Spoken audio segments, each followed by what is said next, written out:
Una treintena resultaron heridas. Este nuevo ataque ocurre a menos de una semana de que el grupo islamista afín a Al-Qaeda tomara por asalto una base militar de la misión de la Unión Africana en Somalia, en el que murieron unos 70 soldados kenianos.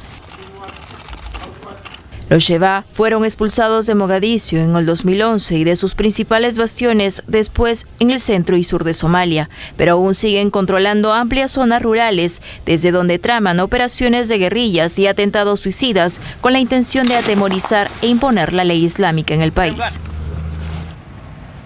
Bueno, esta matanza en esta playa de Mogadiscio, en Somalia, nos enfrenta nuevamente con la actividad de este grupo terrorista Al-Shabaab, que no está integrado al ISIS. Uno de sus líderes lo intentó, pero al parecer no ha tenido más seguidores, se mantiene independiente y más bien tiene afiliación con Al-Qaeda. Sí, justamente iba a decir algo similar.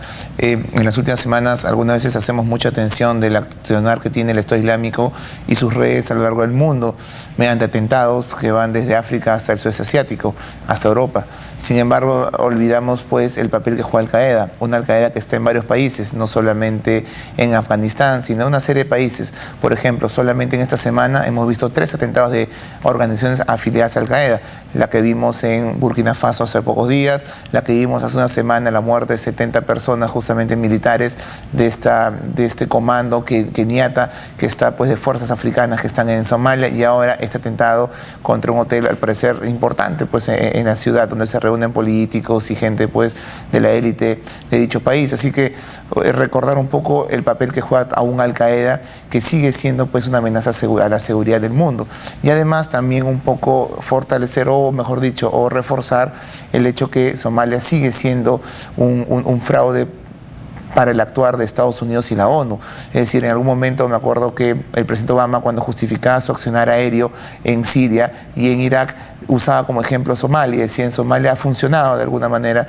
y la verdad es que más bien el Shabaab sigue siendo o tiene un papel fundamental, y Somalia y el gobierno de Mogadiscio, de la capital, no podría sobrevivir sin el apoyo de Occidente y sobre todo de las Naciones Unidas y de la Fuerza de la Paz, que son principalmente fuerzas keniatas que están en el país.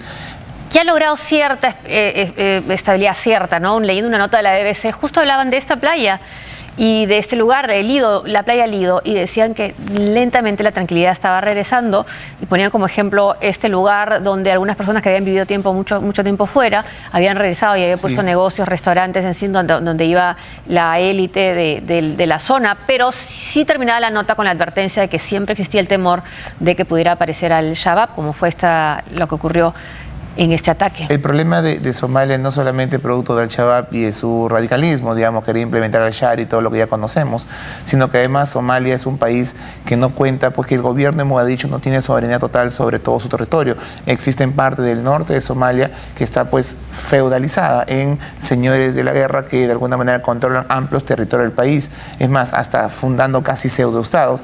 Por eso Somalia, en todos los indicadores, cuando se habla de estados fallidos, de failed states, o se habla de estados frágiles, es el nuevo término que se usa ahora más, pues en todos los indicadores Somalia aparece pues en el 1-2 junto a Sudán o Sudán del Sur. Claro, sufre hambruna y violencia, ¿no? Exacto. Acá tenemos el mapa, me parece, para ubicar a Somalia en el África, y es importante también, bueno, salimos del Perú y vamos hacia el África porque Al-Shabaab también ha tenido atentados sangrientos con víctimas hasta más de 100 en Kenia, y a una universidad hace muy poco, y también en el centro comercial. Recordemos, en pleno día, ¿no? Exacto. Lo que sucede es que al ser Kenia, digamos, limítrofe, ese es Somalia, justamente. Sí, alejémonos más bien un poco para ubicar a Somalia en el África.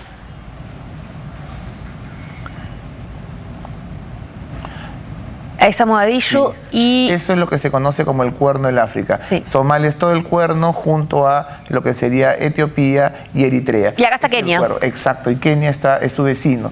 Ahora, ¿por qué Kenia juega un papel fundamental? Porque Kenia no solamente es un país mucho más desarrollado que Etiopía y Somalia en términos comparados, sino que además gran parte de la migración de los refugiados somalios, producto de este caos que ha vivido Somalia en las últimas 2 décadas, se han movilizado hacia Kenia. Es más, en Kenia hay barrios enteros de somalíes que ya se han instalado durante varias décadas. Bueno, Kenia, ante esta ola y ante estos problemas de seguridad, Kenia ha tomado acción, y las principales acciones por parte de la Unión Africana y la ONU está casi siempre comandada por militares keniatas que han intervenido. Entonces, Al-Shabaab ve no solamente pues como un rival el gobierno que funciona en Mogadiscio al amparo, ahí está la capital, al amparo de la ONU, sino también a Kenia. Por eso, pues, utilizando la población somalí que vive en Kenia, pues ellos se introducen en esta población y también cometen atentados contra Kenia. O sea, el ISIS no ha logrado entrar, como sí lo ha hecho, por ejemplo, en Nigeria, gracias a Boko Haram, en este lado del África, ¿no? En el África oriental, sino occidental. Y veamos un poco más, alejémonos un poco más para ver otros vecinos también de Somalia, aparte de Kenia, un poco más Tanzania, por ejemplo, ¿no? Ahí fue uno de los atentados de Al Qaeda previos al 11 de septiembre. Fueron en las embajadas de Estados Unidos en Dar el Salam, en la capital de Tanzania, y en ¿dónde más? Fue en Kenia, me parece, el otro en Nairobi también, atentados previos al 11 de septiembre. Claro, que ahí ya era el actuar de Al Qaeda previo al 11 de septiembre, como también fue el ataque al buque de Estados Unidos USS Cole, que también fue en el Golfo Pérsico, terrorista, digamos, ¿no? en el Golfo Pérsico. Pero vemos acá, perdona que interrumpa, por acá estábamos viendo también a Ruanda hace unos instantes, si podemos ubicar rápidamente. Acá está, es pequeñito. Un país pequeño, que es un país bastante pequeño, que está entre el Congo, Uganda y Tanzania. Que quizás recordamos la matanza que hubo, la masacre, pero ahora, por ejemplo, participó uno de los ministros de Ruanda en la Junta de Gobernadores del Banco Mundial y el Fondo Monetario Internacional, y más bien la de Ruanda parece ser hasta ahora una historia de éxito. Lo que pasa es que después del caos y de la matanza que se vivió a inicios de los 90 y la reconstrucción, Ruanda es uno de los ejemplos de África, a pesar de su pobreza y sus condiciones aún todavía lamentables, es un ejemplo de reconstrucción, digamos, de sociedades, y que al parecer tendría pues algunas buenas perspectivas. El problema de Ruanda es que sigue siendo un país pequeño y un país rodeado por países con grandes problemas, como es el caso de Uganda, el Congo, que vive toda una dinámica de violencia hace mucho tiempo, y Burundi. Así que, digamos, Ruanda todavía vive bajo esa inestabilidad permanente a pesar de los logros conseguidos en los últimos tiempos. ¿Así es algo más que quería decir, Oscar? Sí, solamente si nos alejamos. Si uno se aleja del mapa... Alejémonos un poco más del mapa, por favor. Exacto. Uno puede darse cuenta, además, y uno puede entender el porqué la preocupación, por ejemplo, de Occidente con respecto a las rutas comerciales que pasan justamente por el Golfo de Adén. Ese es el Golfo de Adén, que justamente termina en el Canal de Suez más arriba. Y si pueden alejarse un poco más para darnos una idea de la ubicación estratégica de la que estamos hablando, igual que la de Yemen, que también está en un lugar... Somalia podría parecer un país alejado, sin importancia para el mundo occidental, pero no lo es, porque justamente ahí se encuentra hacia el norte. Hacia el norte no, se encuentra... al revés es el movimiento. Se encuentra el Golfo de Adén. Ahí está. Ahí justamente se encuentra, y como se dan cuenta, en el Golfo de Adén se unen mucho las tierras, y ese espacio hace posible que ante el caos existente en Somalia, pues grupos de piratas, pues... bloquearlo.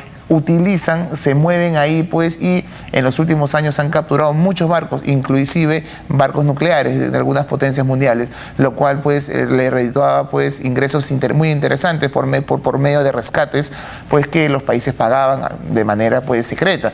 Entonces, ese tipo de actividad durante muchos años fue fundamental. Por eso Somalia no es un país simplemente lejano, es un país que puede inclusive atentar contra intereses, porque esos barcos son petroleros, son militares que usan el Canal del Suez justamente para pasar hacia el Mediterráneo. Así que Somalia, en términos geoestratégicos, por eso esa región, esa zona de mar, está ocupada, hay muchas fuerzas marinas, militares de diferentes países preservando que no vuelvan a repetirse estos casos de piratería. Así que Somalia no es solamente un estado pobre, un estado que podría conocer fallido, sino un estado que puede atentar contra los intereses de seguridad de Occidente, no solamente por el terrorismo, sino también por todo lo que he señalado acerca de la piratería. Vamos a otro tema. El diario Financial Times informa hoy que un enviado de Vladimir Putin a Siria había pedido a Bashar al-Assad de apartarse del poder, propuesta que fue rechazada por el presidente sirio. ¿De qué se trató esta propuesta? Lo presentamos en la siguiente nota. El presidente de Rusia, Vladimir Putin, mandó